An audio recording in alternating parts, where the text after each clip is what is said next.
యశోదమ్మ తిరిగి మళ్ళీ జన్మించింది. ఒకళమాత అంటే ఒకళదేవి భక్తి సాంప్రదాయంలో చాలా విశిష్టమైన దేవి. ముఖ్యంగా తిరుమల శ్రీ వెంకటేశ్వర స్వామి కథలో ఒకళమాతకు ప్రత్యేక స్థానం ఉంది.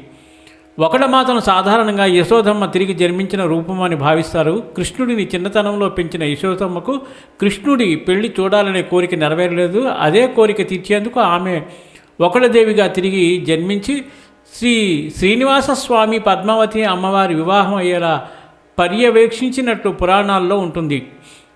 ఒకళమాత కథ పురాణాల్లో యశోదమ్మ ఒకళాదేవిగా అవతారం. కృష్ణుల అవతారం అనంతరం యశోదమ్మకు నువ్వు నా పెళ్లి చూడలేకపోయావు, తరువాతి అవతారంలో ఆ కోరిక తీరుస్తాను అని విష్ణువు వరం ఇచ్చాడనే కథ ఉంది. అందుకే శ్రీనివాసుడు అవతరించినప్పుడు యశోదమ్మ ఒకళాదేవిగా పునర్జన్మ పొందింది. ఒకళమాత శ్రీనివాసుడు తిరుమలలో శ్రీనివాసునికి తల్లిలా సంరక్షణ ఇచ్చిందని చెప్పబడుతుంది. స్వామి దర్శనం కోసం ఆలయంలో ఆచారం, క్రమం, పద్మావతితో వివాహ ఏర్పాట్లు, స్వామి సేవా సమర్పణలు అన్నీ ఆమె పర్యవేక్షణలో జరిగాయన్న పురాణ వచనాలు ఉన్నాయి. పద్మావతి వివాహంలో ముఖ్య పాత్ర. శ్రీనివాస పద్మావతుల వివాహానికి మధ్య వర్తినిలా అన్నీ సజావుగా జరిగేలా చూసింది.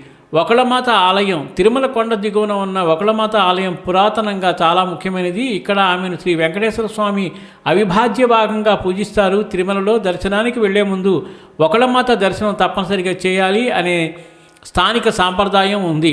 ప్రత్యేక విశేషాలు ఏమిటంటే ఒకళాదేవి సాక్షాత్తు దైవిక తల్లి పాత్ర, స్వామి వ్యక్తిగత సేవల రక్షక దేవత, భక్తులకు కలియుగంలో అక్కరైన అచ్చమైన తల్లి దేవి. కాబట్టి ఈసారి తిరుపతి వెళ్ళినప్పుడు అందరూ కూడా ఒకళమాతాదేవిని దర్శించుకుందాం.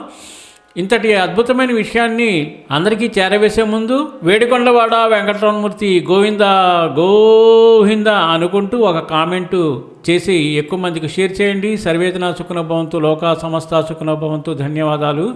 స్వస్తి.